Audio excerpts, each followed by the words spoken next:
The NBA world is absolutely stunned after Patrick Dumont, the Dallas Mavericks owner, recently broke his silence on the Luka Doncic trade. His comments have sent shockwaves through the basketball community and left fans more furious than ever. In case you missed it, the Lakers pulled off what might be the most shocking trade in NBA history when they acquired Luka Doncic just weeks before the trade deadline. The Mavericks sent their franchise superstar to Los Angeles for Anthony Davis, Max Christie, and a single first-round pick. Yes, you heard that right. That's all they got for one of the league's best players. Mavericks fans have been absolutely torching Dumont since the trade went down. The backlash has been brutal, with many calling it the worst trade in NBA history. And just when you thought things couldn't get worse, Dumont decided to speak publicly about the trade. A video from February 13th, 2025, at the Bank of Texas Speaker Series went viral yesterday, and it shows Dumont attempting to justify the trade with some truly baffling statements. Dumont said this in the clip: "Tough decisions are never easy, and part of leadership is looking at risk and looking at all the factors of a decision and being willing to act at that time and look to the long term and not only think about the short term or how it may be received immediately." Tough decisions are never easy. And part of leadership is looking at risk and looking at all the factors of a decision and being willing to act at that time and look to the long term and not only think about the short term or how it may be received immediately. He continued to think about the long-term benefits and what you may achieve if given all the right considerations. So this was a decision about the future. If you look at our roster today and who we have, we feel like we positioned ourselves to be incredibly competitive against the best teams in the NBA. Immediately. But to think about the long-term benefits and what it may allow you to achieve if given all the right considerations. And I think for us, going into the trade deadline last year, we were not competitive. If you recall, we were not a playoff-bound team. And we were able to do some things to reconstruct the roster and enable the team to become very competitive. And after the trade deadline last year, we actually had the best record in basketball, which was a big accomplishment. And we got to the championship games, and we didn't win. And so we had to decide, how do we get better? What can we do to improve our team? And so we looked at our trajectory during the season and realized that we did not get better. But the teams that we competed against, some of which we beat, did get better. And ultimately, when you look at the Eastern Conference, after we were to get through the Western Conference, if we're so fortunate, you would have to beat some very formidable teams, including one that we lost to, which actually got better. So this was a decision about the future. If you look at our roster today and who we have, we feel like we position ourselves to be incredibly competitive against the best teams in the... Wait a minute. Did he just say this was about the future? This is where things get truly mind-boggling. General Manager Nico Harrison had previously said something completely different about the trade's purpose. Shortly after the trade, Harrison told the media, "I understand why they would be shocked initially. But I do believe that we positioned ourselves to win now and also win in the future. And that's ultimately the goal and why we're here. It's one of those things where it's my job to make the tough decisions that put our goals first and foremost."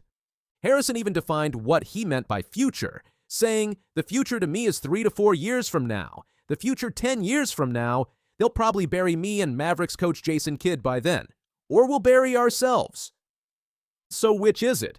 The Mavericks front office can't even get their stories straight.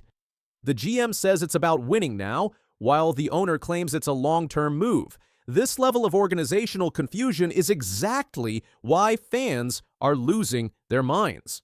The timing of Dumont's comments couldn't be worse for Dallas. The team is currently falling apart, going 2-8 in their last 10 games. Their chances of securing a top 6 seed in the Western Conference are completely gone. They'll be lucky to even make the play-in tournament as a 9th or 10th seed. Meanwhile, injuries have decimated the roster. Kyrie Irving is out for the season with a torn ACL. Anthony Davis got hurt in the third quarter of his Dallas debut and hasn't played since. There's speculation he won't return this season at all, but don't worry, Mavericks fans. Dumont is confident in the team's future. He believes their projected starting lineup of Kyrie Irving, Klay Thompson, PJ Washington, Anthony Davis, and either Daniel Gafford or Derek Lively will put fear into a lot of teams. And if you're a fan of basketball, I'll just throw that out there, you have Kyrie Irving, Klay Thompson, PJ Washington, Anthony Davis, and either Daniel Gafford or Derek Lively as your starting five. The problem, they don't actually have that lineup available. Irving is out for the year and Davis is injured with no return date in sight. While the Mavericks struggle with injuries and losses, Doncic is thriving with the Lakers. Los Angeles has climbed to the #1, third seed in the Western Conference, and Doncic is carrying even more of the load with LeBron James currently sidelined by injury. The Lakers are now viewed as legitimate title contenders, while the Mavericks might be headed to the lottery. Speaking of the lottery, the irony here is too perfect. Dallas now faces a decision about whether to tank for a better draft position.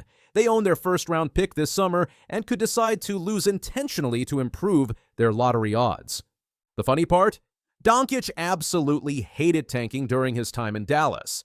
Back in the 2022-23 season, when the Mavericks decided to tank to secure a protected first-round pick, Doncic made his feelings crystal clear. "I didn't like the decision," Doncic said at the time. That's it. That simple quote spoke volumes about his competitive fire. Doncic wanted to win every game, regardless of draft positioning. Now the Mavericks might tank just weeks after trading away the player who despised tanking. You can't make this stuff up. What makes Dumont's comments even more perplexing is his claim that the team was not getting better with their previous roster. This statement flies in the face of observable facts. The pre-trade roster was actually the deepest of the Doncic era. The starting lineup of Doncic, Irving, Thompson, Washington, and Lively went 6-1 in the 7 games they started together. The sky seemed to be the limit for this group. Doncic and Lively were developing tremendous chemistry as a duo who could lead the franchise for years. Dumont elaborated on his future-focused vision, but here's where logic completely falls apart. If Dumont truly wanted to build for the future, why would he trade away a 25-year-old superstar who hadn't even reached his prime? For a player with a well-documented injury history who's already in the middle of his career? Even more damning, reports indicate Dallas had no interest in giving Doncic the Supermax extension he was eligible for this summer, an extension he would have readily signed. The Mavericks were actively looking to move him before the summer to avoid paying him what he was worth. The trade details themselves reveal just how poorly Dallas handled this situation. They only received 1 first-round pick despite the Lakers having 2 available tradable first-rounders. Why? Because they wanted to keep the deal from Doncic's agent. A true future-focused trade would have secured every possible draft pick and young talent available. Fan reaction to Dumont's latest comments has been absolutely savage. Social media exploded with criticism after the video went viral. One Twitter user wrote, "Lamar, you got the GM saying the trade was made to win now, and the owner saying it was for the future. They themselves don't even know what they're doing. We're so cooked." Another fan didn't hold back. "This dude should never be allowed to speak in a public setting about the Mavs. He just makes it worse." Even celebrities joined the pile-on. Ben Stiller tweeted a simple question that cut to the heart of the issue. What is cognitive dissonance? Local radio station at Ticket Radio summed up the frustration perfectly. Wow, they're still trying to tell us that trading Luka was somehow addition by subtraction. Here's a quick reminder to the morons running the Mavs. Trading Luka was subtraction by subtraction. The dysfunction doesn't stop with contradictory messaging. There are also reports that the Mavericks organization has been trying to tarnish Doncic's image on his way out. Dumont allegedly alluded to Doncic not being a hard worker, and the team has made multiple negative comments about their former star. Things got so bad that Kyrie Irving reportedly asked the organization to minimize public criticism of Doncic, but clearly that request fell on deaf ears as Dumont continues to make comments that only worsen the situation. What's particularly painful for Mavericks fans is comparing Dumont to former owner Mark Cuban. Cuban spent decades building loyal fan support and was known for his media savvy. The contrast between the two owners couldn't be more stark. Dumont's lack of basketball knowledge is apparent in his reasoning. Trading a 25-year-old 5-time first-team All-NBA superstar for an older, injury-prone player is not a move for the future by any rational standard. Max Christie, while serviceable, is nowhere near the caliber of young star you'd want as the centerpiece of such a momentous trade. The situation continues to deteriorate for Dallas. There's speculation that even if Davis and Lively are medically cleared to return this season, the team might keep them sidelined to avoid re-injury risk and improve draft position. Mavericks fans are staring down what promises to be a very long final month of the regular season. Making matters worse, this collapse comes just 1 year after the team made it to the NBA Finals, where they lost to the Boston Celtics. With Doncic at the helm, they were legitimate contenders with a bright future. Now, they're potentially lottery-bound with no clear path forward.